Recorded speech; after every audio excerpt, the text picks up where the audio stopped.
Racist cop tries to intimidate black woman. Her diplomatic status stops him. In this eye-opening video, we unravel a tense encounter between a law enforcement officer and a black woman who stands her ground with poise and resilience. This incident takes an unexpected turn when the officer's assumptions lead him into a confrontation he didn't anticipate. If you are enthusiastic about this narrative, please inform us. If you appreciated the video, press 1.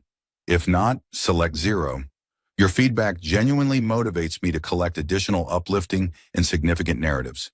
This was a community that everyone proudly called home, a place where the close-knit and safe living environment was the dream of many families.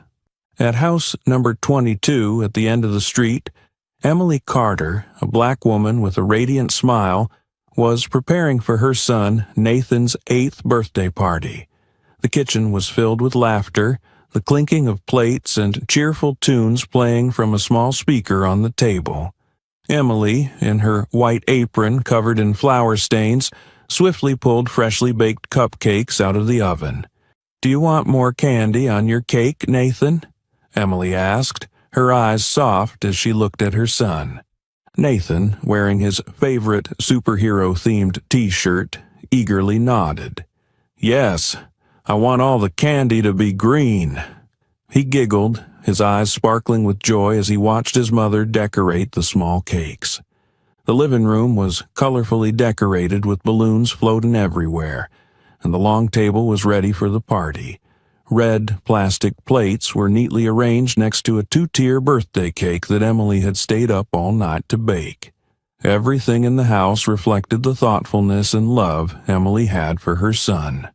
Outside the window, neighbors walked by, stopping to smile and wave, some even shouting, "Happy birthday, Nathan."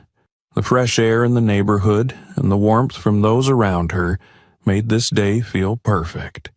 Emily felt proud of the home she had built, not just a house, but a place full of beautiful memories and family love. But then, amidst the peaceful scene, a knock on the door suddenly rang out. At first, it was a soft knock, as if someone politely wanted to enter. Emily frowned and glanced at the clock on the wall. Could it be that someone arrived early? She wondered. The second knock was louder, with a bit more tension. Emily set the cake she was decorating on the table, removed her apron, and walked to the door. Through the frosted glass, she briefly saw 2 figures in police uniforms. "What's going on?" Emily whispered, trying to stay calm as she opened the door. In front of her stood 2 police officers, one tall and stern-looking, and the other younger, but with a hard gaze. Both had their hands casually resting on their belts where their guns were holstered. "Good afternoon," one of them, Officer John Reynolds, said in a serious tone. "We've received a report of a suspicious person entering this house. We need you to step outside immediately." Emily froze, looking at them in surprise. "Break in? This is my house. There must be some mistake," Reynolds repeated, this time with a firmer voice. "We need you to step outside immediately so we can verify your identity." Not wanting to make a scene in front of her son or the neighbors, Emily took a deep breath. "All right, I'll cooperate. But I assure you, you've made a mistake." As she stepped outside, Reynolds immediately grabbed her wrist, spun her around, and yanked both arms behind her, the sound of handcuffs clicking coldly as her wrists were locked into place. "Hey, this is my house." Emily struggled, her voice a mix of confusion and anger. "You can't do this." Reynolds ignored her protests, coldly stating, "You are under arrest for illegal entry. Anything you say can and will be used against you in court."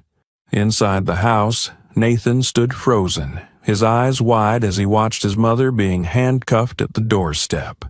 The boy screamed, "Mom!"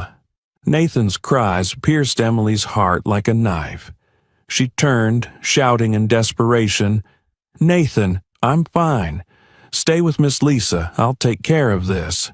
But inside, a feeling of fear and injustice washed over her. The whispers of neighbors outside, the phones being raised to record the scene. It all felt like a nightmare. The storm Emily never expected had officially arrived. The murmurs of the neighbors grew louder, and some started walking closer to see what was happening. Across the street, Mr. Peter, a middle-aged man who lived alone, stood silently observing from his yard.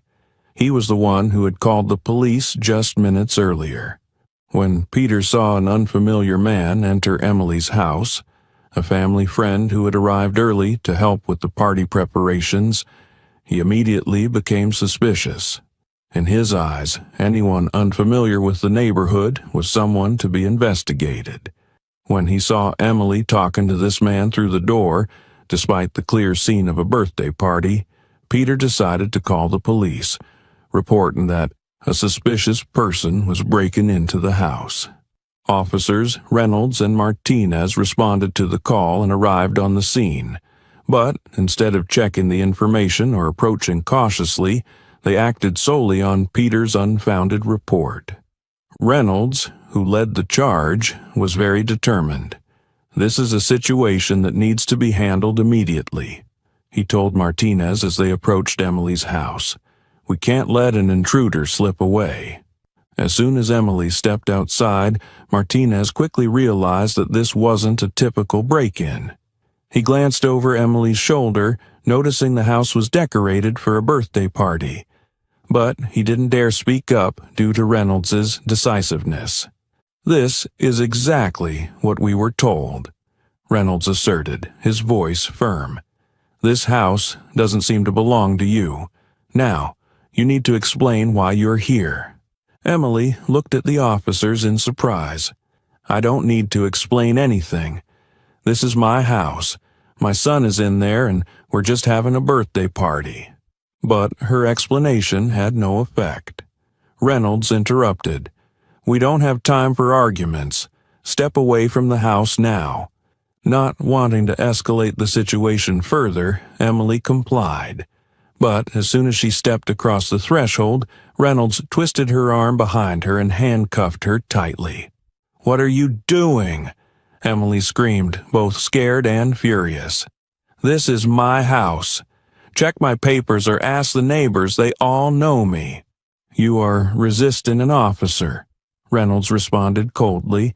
"If you don't cooperate, we'll add obstruction to the charges." Martinez stood silently, clearly uncomfortable, but said nothing. The crowd of neighbors was growing larger, some raising their phones to record the scene. Whispers and discontent spread everywhere. "This is Emily. She's lived here for so long. This is ridiculous. Why didn't they check before arresting her?" Inside the house, Nathan stood as if frozen. He looked through the door, tears welling up as he saw his mother handcuffed and dragged away in front of everyone. Miss Lisa, Nathan's caretaker, quickly embraced him, trying to comfort him. "I want Mom," Nathan screamed, trying to run outside, but Lisa held him back. Emily turned back, her eyes blazing as she glared at Reynolds. "Can't you see? It's my son's birthday. This is my house." Reynolds remained unfazed. "Everything will be cleared up at the station. Now, you need to stay quiet." His cold words felt like a deep insult to Emily.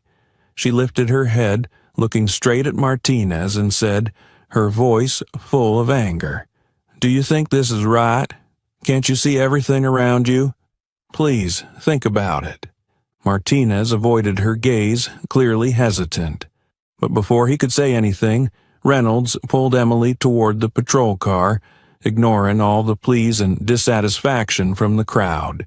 Next door, Peter still stood there, his face expressionless as he watched the events unfold. He never imagined that his call would lead to this. A mother being arrested right in front of her son, in front of the entire neighborhood.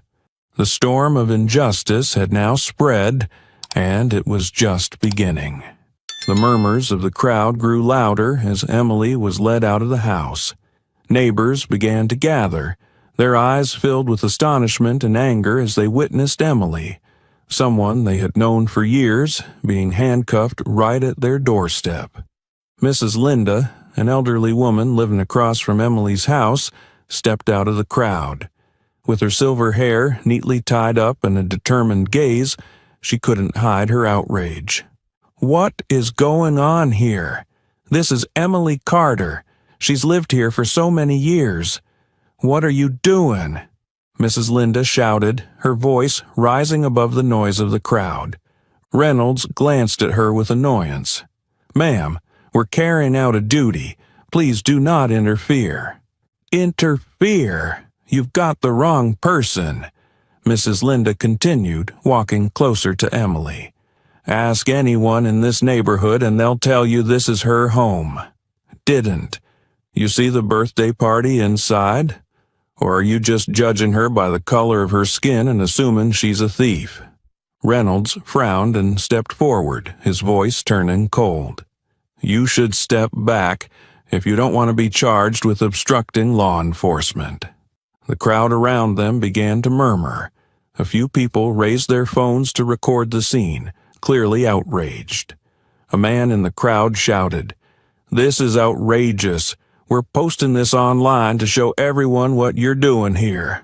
Another woman standing nearby, holding her young child, shook her head in anger. "This is the most ridiculous thing I've ever seen. Everyone knows Emily. How could they think she's a burglar?" Reynolds, trying to maintain his composure but losing patience, roughly pulled Emily toward the patrol car. "We're just following procedure. If there's been a mistake, it will be addressed at the station." Emily turned back, her voice sharp but tinged with pain. "Procedure? Your procedure is to arrest someone in front of their child without checking anything. This is my home. Ask anyone here." Martinez, seemingly swayed by the pressure from the crowd, turned to Reynolds, his voice low but filled with concern. "John, maybe we should double-check. She has neighbors who can vouch for her.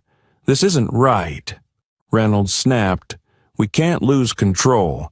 If we start listening to every opinion from the crowd, we won't get anything done. Just take her in. Don't let emotions get in the way." Mrs. Linda stepped forward again, pointing at Martinez. "You're young. You can do the right thing. Don't let your superior push you into making a mistake." Martinez hesitated, his gaze drifting over the crowd before landing on Emily.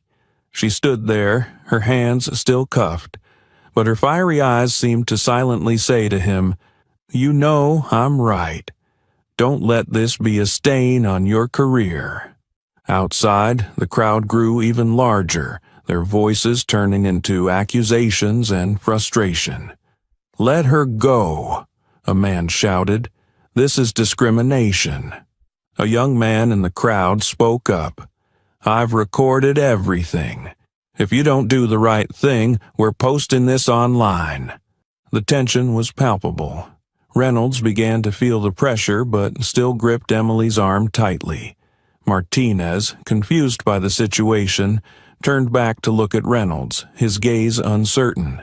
Amid the chaos, Nathan, the little boy standing inside, rushed to the door, crying out for his mother. "Mom, don't go." The sight of this sent the crowd into a frenzy. A neighbor yelled, "Don't you see this is destroying a family?" Reynolds gritted his teeth, trying to ignore the protests. "Everyone, keep calm. This is an investigation. If you don't cooperate, we'll take stronger action." But now, no one stepped back. The crowd moved closer, their eyes a mix of anger and solidarity. They knew this wasn't just about Emily. This was a warning to all of them. Emily was shoved into the back seat of the patrol car, the door slamming shut with a cold finality that echoed injustice. She sat there, her wrists aching from the tight cuffs, her gaze fixed on Nathan, her little boy, crying out for his mother, held by Mrs. Lisa. The sight of him tore at her heart, as if every effort she had made throughout her life to create a safe home had been ripped away in an instant. She took a deep breath, trying to suppress the rising tide of emotions. But in the suffocating silence of the patrol car, memories from the past suddenly came flooding back, one by one, dragging her back to old wounds she had buried long ago. She remembered her younger years when her belief in fairness and opportunity still felt intact. Emily had been an outstanding student, always top of her class with a promising future ahead. But the first time she truly understood what injustice meant was when she entered the job market. Emily recalled the day she applied for an internship at a prestigious media company. Her resume sparkled. High grades, impressive research awards, and extracurricular activities. She had walked into the interview room with confidence and a bright smile. But that smile quickly faded when the middle-aged white recruiter glanced over her resume for a few seconds and said flatly, "We're looking for a more suitable candidate. Thank you for coming." Emily remembered his gaze, not the look of someone assessing her skills, but one filled with prejudice. Later, she found out that the position had been given to a less experienced candidate who was a better fit for the company's image. An image that had no place for a black woman like her. The next memory hit her like a crashing wave. It was a late evening when Emily was driving home after a long work day. She turned on her indicator and slowly made a turn at an intersection when suddenly the flashing lights of a police car appeared behind her. Her heart raced as she pulled over, trying to remember what mistake she had made. The officer approached, asking for her documents. "Where are you headed at this hour?"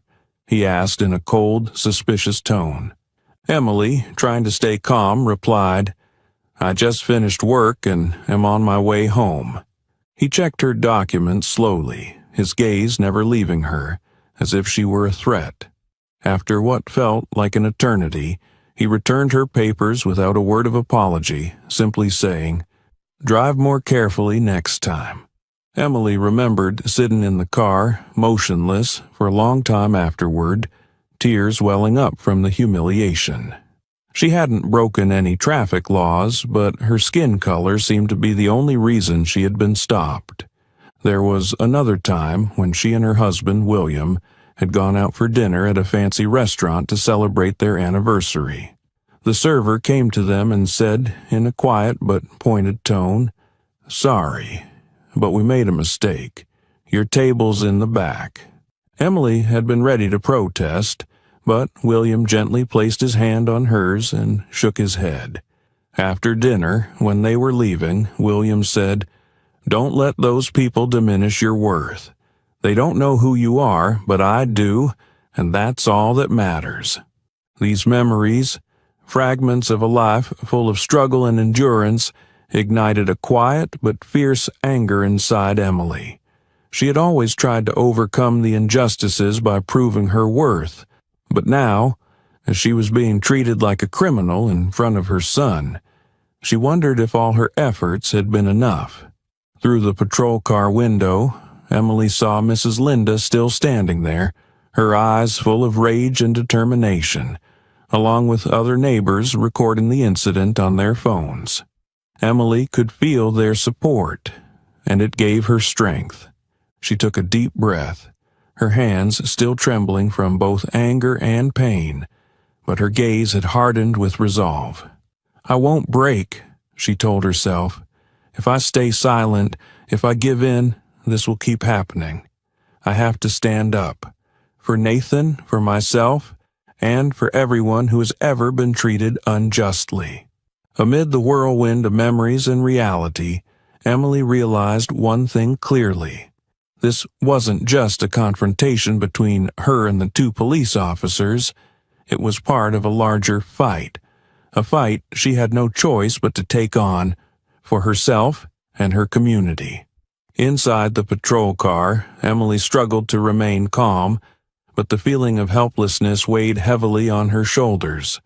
Through the fogged glass, she saw Nathan, her little boy, desperately trying to break free from Mrs. Lisa's arms, running toward the car. The sight was like a knife to her heart, leaving an indelible, unhealable wound. "Mom! Mom!" Nathan screamed, his voice cracking through sobs. He tripped on the road, his knees scraping against the ground, but still picked himself up and charged toward the car with all his tiny strength. As Nathan got closer, his small hands slammed against the patrol car's window, the rapid knocks echoing in the tense air. "Let my mom go!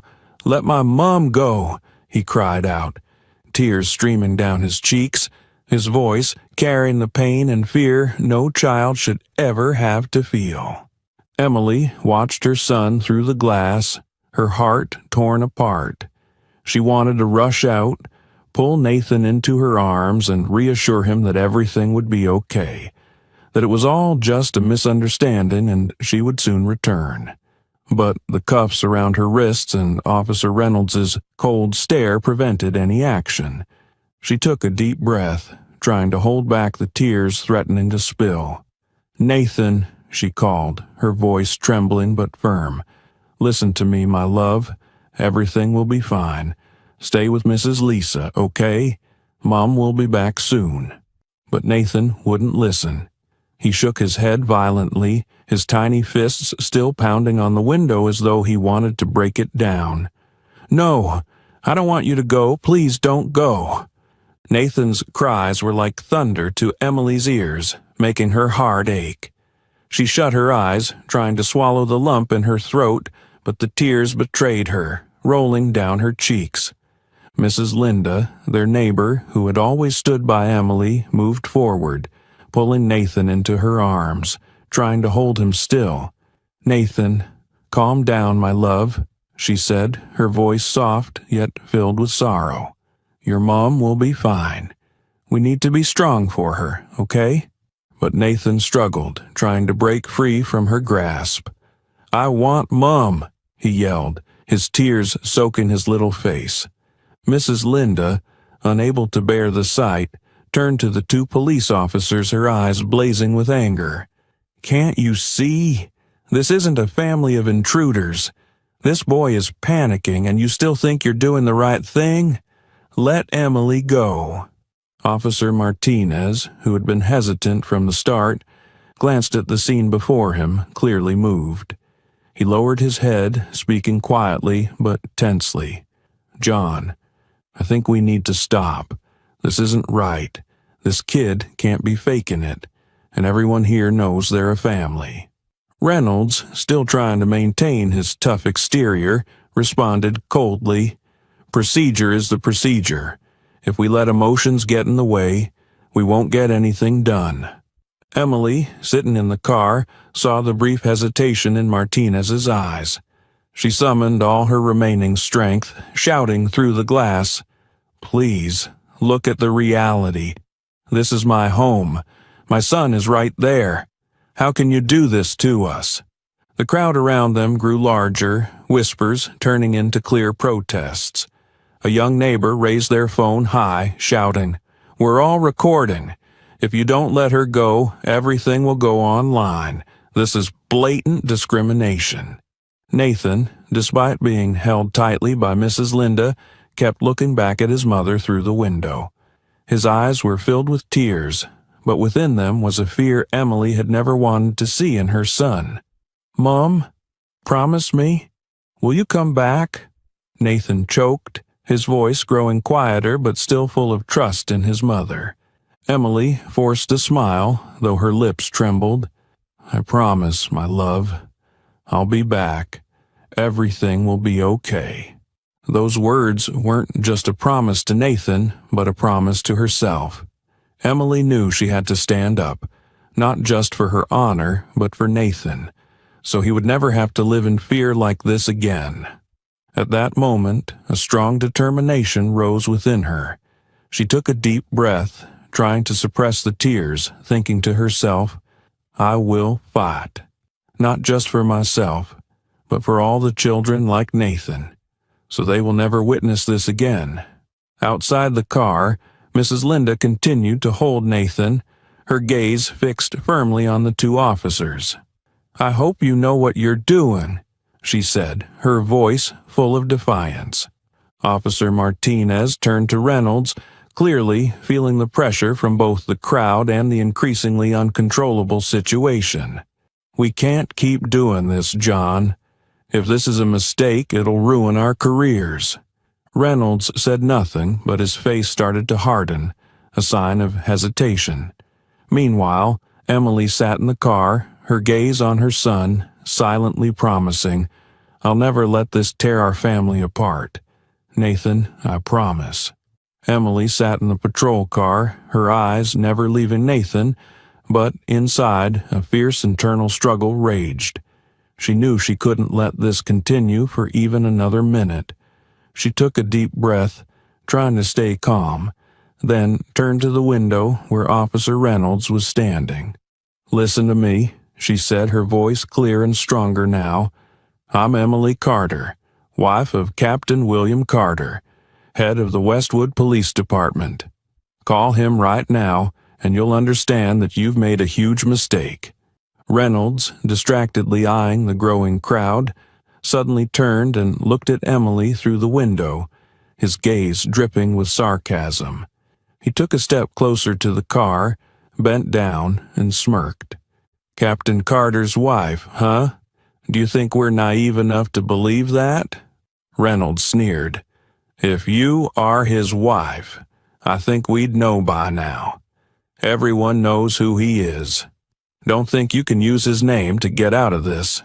Emily suppressed the anger rising within her, trying to keep her voice steady. "You don't need to believe me right now. Just take the radio and call the dispatcher. It will only take 5 minutes, but it could save you from the consequences you're about to face." Reynolds crossed his arms, standing tall with a look of unyielding resolve. "I don't have time for these games. You'll be explaining everything at the station. That's the procedure." Martinez, who had been standing by from the beginning, clearly wavered. He glanced at Reynolds, then turned to Emily. "John," Martinez said, his voice softer, "maybe we should check. If she is Captain Carter's wife, we have no obligation to verify anything on site." Reynolds cut him off, his tone icy. "We go by the report. If there's a mistake, it'll be handled at the station. No more arguments." Emily couldn't take it anymore. She slammed her hand against the window, her eyes fixed on Reynolds, her voice sharp with determination. "You're making a huge mistake. I've stated who I am. I asked you to verify it, but you refused. If you don't do it now, I promise you'll regret it."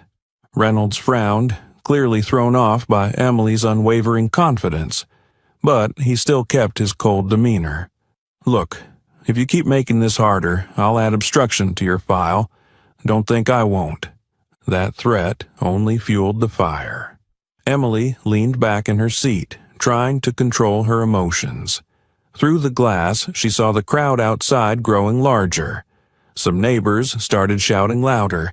"This is Emily Carter. Everyone knows her. Please double-check." An older man in the crowd shouted angrily, "This is her home. Why aren't you doing your job properly and sticking to the rules?" Martinez, unable to ignore the pressure from both Emily and the crowd, finally said, "John, it's just one call. We lose nothing. If she's lying, we can continue. But if she's right, we'll be in big trouble." Reynolds looked at Martinez with clear disapproval, but finally sighed. He grabbed the radio, his voice reluctant.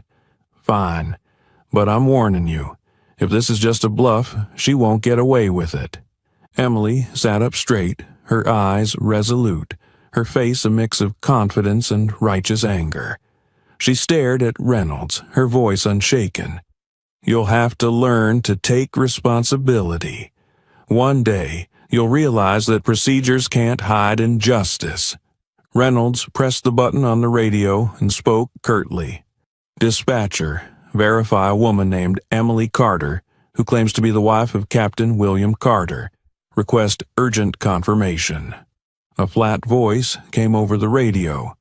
"Received. Please hold for a moment." At that moment, everything seemed to freeze. All eyes were on Reynolds and Martinez. The crowd grew quieter, only murmurs remaining. Emily felt her heart race, but she showed no sign of worry. She knew the truth would come out, and that would change everything. But she also knew that what she wanted wasn't just to prove herself right. It was to expose a larger issue, the injustice she and people like her had to endure every day. And then the radio crackled again. Confirmation. Emily Carter is the wife of Captain William Carter.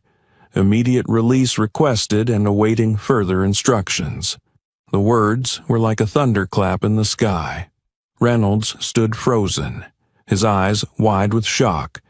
Martinez took a step back, clearly overwhelmed by what he had just heard.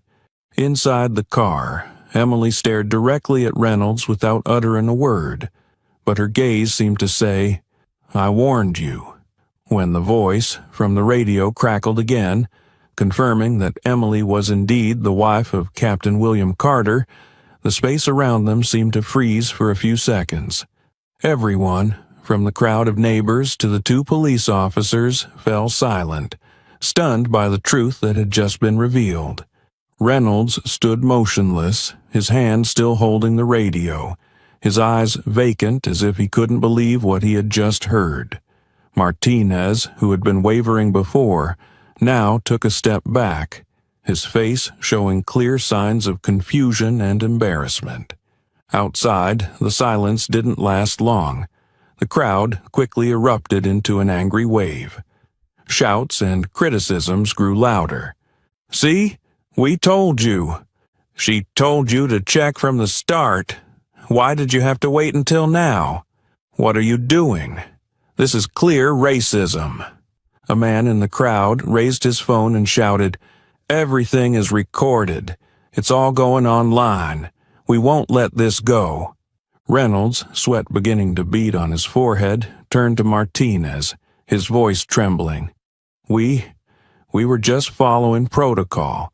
This is a mistake. We didn't know." But before he could finish, the door of the patrol car swung open. Emily stepped out, standing tall, her cold gaze sweeping over the two officers. "I told you," she said, her voice clear and strong, but not raised. "You will regret your actions." Her words hit like a sentence, resonating through the tense air. Reynolds lowered his head, while Martinez could only stand there, motionless. Emily turned to face the crowd, her eyes meeting each person looking at her with empathy and anger on her behalf. She took a deep breath and spoke, her voice filled with confidence and determination. "This is not just about me," she said, her voice ringing out, causing the crowd to fall silent to listen. "Today, I'm the one humiliated in front of my son, treated like a criminal in my own home. But you know what? I'm not the first. And if we don't do something, I won't be the last." The crowd nodded, some people shouting, "That's right. We're here for you." Emily continued, her voice growing stronger. "We've suffered enough. These actions are not mistakes. They are the result of prejudice, of injustice ingrained in the system. We cannot remain silent anymore." At this moment, Reynolds turned to Martinez, trying to find an excuse. We didn't intend to offend. This was just..." Emily cut him off, her sharp gaze fixing directly on him. "Your intentions don't matter. The result was that I was handcuffed in front of my son. The result is that you ignored everything I said, all the clear evidence from this community. That is unacceptable." Suddenly, applause erupted from the crowd, quickly spreading. The cheers and clapping gave Emily new strength. At that moment, a black SUV with the police department's logo screeched to a halt at the scene. When the vehicle stopped, the door swung open and a man stepped out. It was Captain William Carter, a tall figure with a cold face and eyes full of authority. "William," Emily called, her voice finally softening as if her strength was renewed by the sight of her husband. Captain Carter walked directly toward Reynolds and Martinez, ignoring the tension surrounding them. His sharp gaze swept over the two officers, his voice low but powerful. "Who is responsible here?" Reynolds stepped forward, stammering, "Sir, this is a mistake. We were just—" "A mistake?" Carter interrupted, his voice filled with restrained anger. "A mistake you didn't bother to check her identity? A mistake that led to handcuffing my wife in front of my son? This isn't a mistake. It's negligence." Martinez, standing beside him, lowered his head, trying to speak but failing to find words. Captain Carter looked directly at Reynolds, his voice cutting through the air. "Uncuff her. Now." Reynolds, his face flushed, hurriedly stepped forward to remove the cuffs from Emily. As the cuffs fell to the ground, Emily gently rubbed her wrists, then lifted her head to look straight at Reynolds. "Remember this moment," she said, her voice unwavering.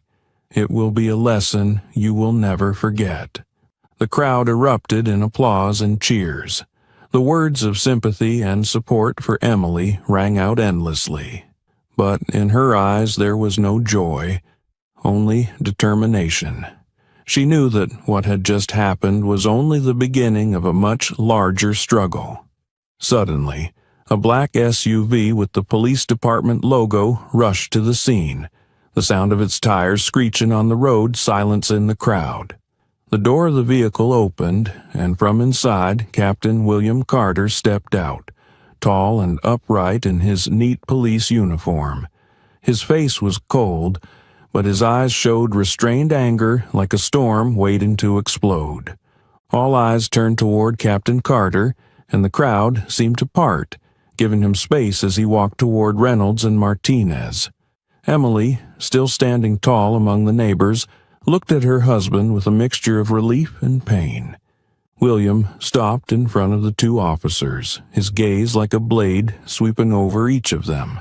Reynolds, though trying to maintain a tough exterior, was losing his composure, while Martinez kept his head down, avoiding his superior's gaze.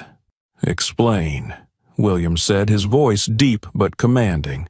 "Why was my wife, handcuffed in front of her own home, in front of my son and all our neighbors?" Reynolds stammered, trying to find an excuse. "Sir, we were just following protocol. We received a report about an intruder and she matched the description." William raised his hand to cut him off. "Protocol? You call this protocol?" His voice rose, filled with fury. "Is your protocol to arrest a woman without checking her identity? To ignore her explanations? To humiliate her in front of her son?" Reynolds lowered his head, but William wouldn't let him off. "Do you know what she said to you?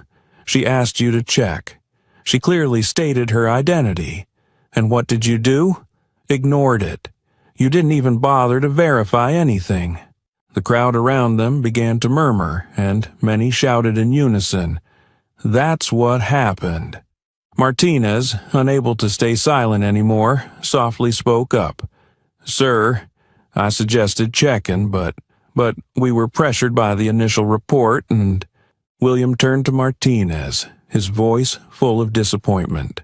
"Pressure? Do you think that's a valid reason to insult and humiliate an innocent person? My wife is not a thief. She's a mother, hosting a birthday for her son, and you turned that day into a nightmare for our family." Martinez lowered his head, unable to respond, while Reynolds continued to try to justify himself. "We didn't mean to offend, sir. This was just a mistake." William looked straight at him, his eyes burning with intensity. "A mistake? You call this a mistake? Don't you understand? This is not just carelessness. It's irresponsibility and prejudice. Don't think you can call it a mistake and hope it will fade away." The crowd erupted in applause and cheers.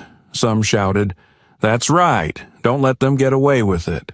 William raised his hand to signal for silence. He turned back to look at Reynolds and Martinez, his voice now slow but sharp. "I won't let this end here. You will be held accountable, not just to me, but to this entire community." He scanned the neighbors standing around and then turned back to the two officers. "I'm requesting that you write a full and clear report on what happened, effective immediately, and from now on, you're suspended pending an investigation. Do you understand?" Reynolds tried to say something, but the words caught in his throat when he saw the unwavering determination in William's eyes. Finally, he nodded, his voice barely audible. "Yes, sir." Martinez also mumbled, "Understood, sir." William turned to Emily, his gaze softening slightly when he saw her still standing firm. He walked toward her, placing his hand on her shoulder, his voice warm. "Are you okay?" Emily nodded, but her voice remained resolute. "We won't let this stop here, William. This is not just about me. It's about everyone who has been treated like this." William squeezed her shoulder, his eyes filled with empathy and determination. "I know," he said. "We won't stay silent." The crowd cheered even louder, with some shouting, "We're here for you, Emily. We won't let this go." William looked back at Reynolds and Martinez one last time before speaking with authority. "I'll make sure this is handled properly. But remember this, there will be no tolerance for any irresponsible behavior in my police department." Then he placed his hand on Emily's back and led her away from the scene. Nathan, held by Mrs. Linda, rushed forward and hugged his mother tightly. "Mom!" the boy cried, his tears still flowing. Emily knelt, holding her son tightly in her arms, tears finally streaming down her face. "Mom's here, Nathan. Everything will be okay, sweetheart." In the embrace of her family and the support of the community, Emily felt a new strength. This was not just the end of a painful moment. It was the beginning of a fight for justice that would not fade away. William turned to look at the crowd, his voice loud and clear for everyone to hear. "I know what happened today is unacceptable. I apologize to all of you and especially to my wife, Emily, for the failure of the system that I am responsible for. But I promise you, this will not be forgotten. There will be change, and those responsible will face the consequences." The sound of applause and cheers erupted from the crowd like thunder. A woman shouted, "Thank you, Captain Carter. We trust you." William turned to look at Emily, his gaze softening. He stepped forward, placing his hand on her shoulder, his voice filled with resolve. "I promise you, this is not the end. I will do everything in my power to ensure that people like you, like us, will never have to go through this again." Emily nodded, her eyes filled with appreciation but also determination. "We will fight, William. This is not just about me or our family. This is about everyone who has ever been treated unfairly. And we will not stop." The two of them stood side by side, surrounded by the support of the community, a declaration that the fight against injustice had only just begun. Emily stood in the middle of the crowd, her gaze sweeping over the faces full of empathy, anger, and hope around her. Her posture was straight, her shoulders still bearing the marks of the handcuffs, but her voice, when it rose, was strong like a flame, burning away the injustice she had just endured. "Today, I stand before you not just as a mother, a wife, or a neighbor," she began, her voice carrying clearly in the utter silence. "I stand here as someone who has been wronged, right here in what should have been my home, in front of my son, and before those who have lived with me for years. But what hurts even more is that this is not the first time this has happened. And I know, if we do nothing, it will not be the last."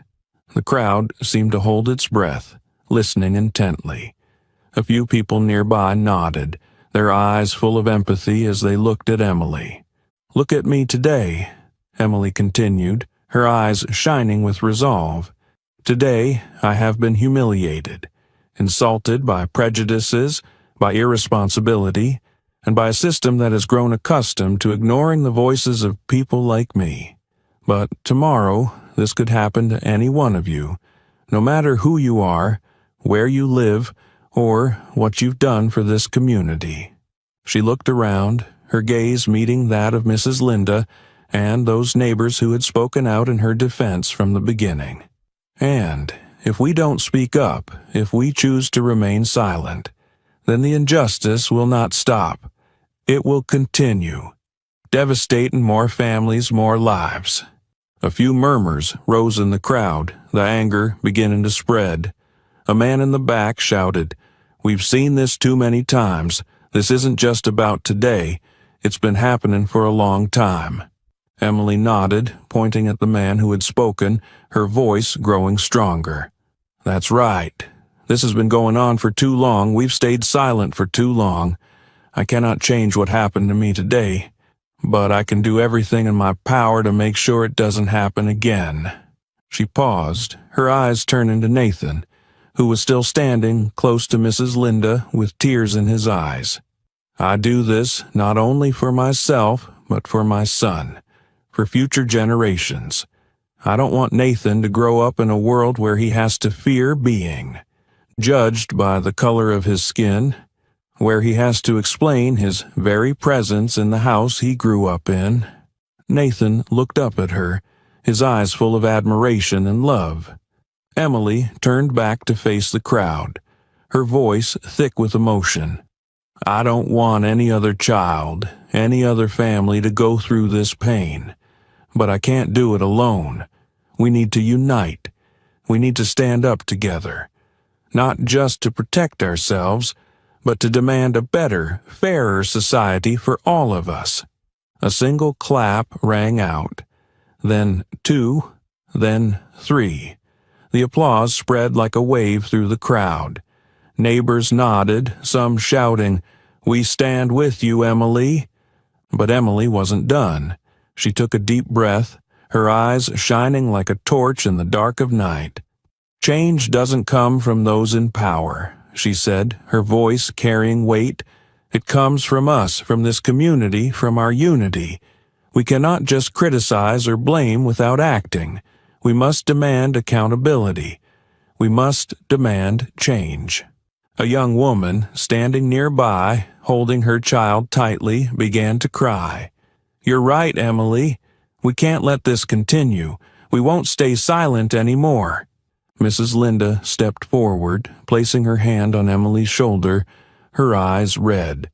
"We've always been here for you, Emily," she said, her voice trembling but resolute. "You've always protected this community, and now it's our turn to stand with you."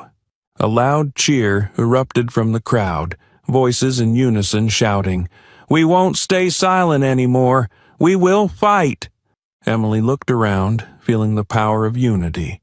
She nodded, tears welling in her eyes, but her gaze still burning with determination. "Thank you all," she said, her voice full of emotion. "Thank you for choosing to stand up. This is what we need, the strength of the community. And I promise you, we will not stop until everyone is treated fairly, no matter who they are." William, standing behind her, placed a hand on his wife's shoulder, his eyes filled with pride. He looked at the crowd and added, his voice ringing out, "She's right. Change doesn't come from just one person. It comes from all of us. We will do everything we can to ensure justice is served, not just here, but everywhere." The crowd responded with louder cheers and clapping. Several neighbors stepped forward, embracing Emily, patting her on the back as if to give her even more strength. Nathan ran over, hugging his mother tightly, his small voice filled with trust. "I'm proud of you, Mom." Emily bent down, hugging her son tightly, the tears finally falling. But these were tears of strength, hope, and determination. In the arms of her family and surrounded by the strong support of the community, Emily felt a new strength. She was no longer just a victim of injustice, but now she was a symbol of the struggle, of hope, and of the belief that unity could change everything. The next morning, the story of Emily and the injustice she had endured spread like wildfire on social media. A video recorded by neighbors showing Emily being handcuffed right in front of her house, along with her strong words to the crowd, quickly garnered millions of views and shares. Hashtags like Justice for Emily and End Racial Profiling trended, with countless posts expressing outrage and support for her. The images and video not only stirred public opinion, but also attracted media attention. Major news outlets began posting about the incident, interviewing Emily's neighbors, and airing the video on national TV channels. The outrage from the community wasn't confined to Emily's neighborhood. It spread across the country. Public pressure forced the Westwood Police Department to act immediately. That afternoon, Captain William Carter held a press conference outside the police station. In a room packed with reporters, William stepped up to the podium with a serious demeanor. He was dressed in a neat police uniform, but his eyes clearly showed determination and responsibility. On behalf of the Westwood Police Department, I would like to extend my sincere apologies to Emily Carter, her family, and the entire community, William said, his voice low but authoritative. What happened yesterday is unacceptable. It was not just a personal mistake, but a failure of the system that we are responsible for improving. William paused for a moment, his gaze sweeping over the reporters who were attentively recording his every word. I want to publicly announce that, effective immediately, the two officers involved in this incident, John Reynolds and Michael Martinez, have been suspended pending an internal investigation. This investigation will be carried out thoroughly and transparently, and those who violated the rules will be held accountable under the law. William continued, his tone becoming stronger. But this is not just an issue of two individuals. This is a matter of an entire system. I commit that our police department will implement comprehensive reforms to ensure that such behavior is never repeated. We will organize mandatory training on unconscious bias and fair treatment. We will establish an independent oversight mechanism to monitor the actions of the police force. William's words were not just an apology. They were a declaration of major change. He knew the public was watching every step of the police department, and he had to prove they were genuinely listening. After the press conference, a wave of positive reactions from the community began to appear. Many people felt hopeful upon seeing a leader who was willing to confront the issue and commit to making changes. On social media, the hashtag #WeStandWithEmily continued to spread, but this time accompanied by messages supporting the announced reforms. Emily also received numerous messages from strangers. They thanked her for speaking out, for being brave enough to stand up not just for herself, but for all those who had been treated unfairly. Some even shared their own stories, recounting times they had faced discrimination but had no opportunity to fight back. Meanwhile, Reynolds and Martinez faced fierce criticism. Reynolds, who had tried to justify his actions with the excuse of procedure, became the target of much condemnation. His photos were shared online, accompanied by harsh words about his cold and irresponsible behavior. Martinez, though he expressed regret over the incident, was also not spared from the pressure. Some defended him, claiming he had tried to stop Reynolds' actions, but most believed his silence at that moment was also part of the problem. In the following days, Emily became a symbol of the fight against injustice. She participated in several media interviews but always emphasized that this was not just her story. "This is not just about me," she said during a live interview. "This is about all those who have been treated unfairly but didn't have the chance to speak up. I am grateful that my story has been heard, but I hope this will not just end with attention. We need real change, and that starts with reforms in the system. Emily's case not only led to changes in the Westwood Police Department, but also sparked a wave of reform in many other places. Police departments across the country began holding discussions on bias and accountability, with some even enacting new policies to enhance transparency and accountability. For Emily, this was not just a personal victory, but the beginning of a long fight. She knew there was still much work to be done, but now she was not alone. The community had rallied behind her, and her story had become a beacon for others. "We cannot change the past," Emily said during a community gathering, "but we can build a fairer future together." Her words, like her story, continued to spread, igniting the hope that justice is not a distant dream, but something that can be achieved when people unite and speak out. That evening, the warm lights from Emily and William's house shone brightly, spreading throughout the neighborhood. In front of the house, neighbors had gathered, bringing food, flowers, and heartfelt words of encouragement. Mrs. Linda, who had strongly defended Emily from the beginning, stood by a small table on the porch, arranging the plates of cakes and cups of water that everyone had brought. The scene today was a far cry from the chaos and tension of the day before. Children were playing on the lawn while adults chatted, sharing their feelings about what had happened. They were not just here to show support, but to demonstrate that this community was more united than ever before. Inside the house, Emily was preparing tea.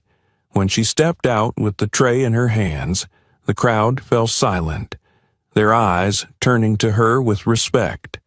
Mrs. Linda stepped forward, taking Emily's hand, her voice full of emotion. "Emily, we are here today because we want you to know that you are not just a neighbor. You are the heart of this community. What you have gone through is not only your pain, but all of ours. But thanks to your resilience, we feel stronger, more united." Emily gently squeezed Mrs. Linda's hand, her eyes welling up with tears. "Thank you all," she said, her voice trembling with emotion. "I couldn't have made it through yesterday without everyone's support. You all stood up for me, for my family, and that means more than anything." The crowd began clapping, with some shouting, "We're always here for you, Emily." Nathan, the little boy who had experienced the most fear in his life, was standing at the corner of the yard holding Lisa's hand. When he saw his mother approach, he let go of Lisa's hand and ran to embrace her. "Mom, you're okay, right?" Nathan whispered, his voice small but full of relief.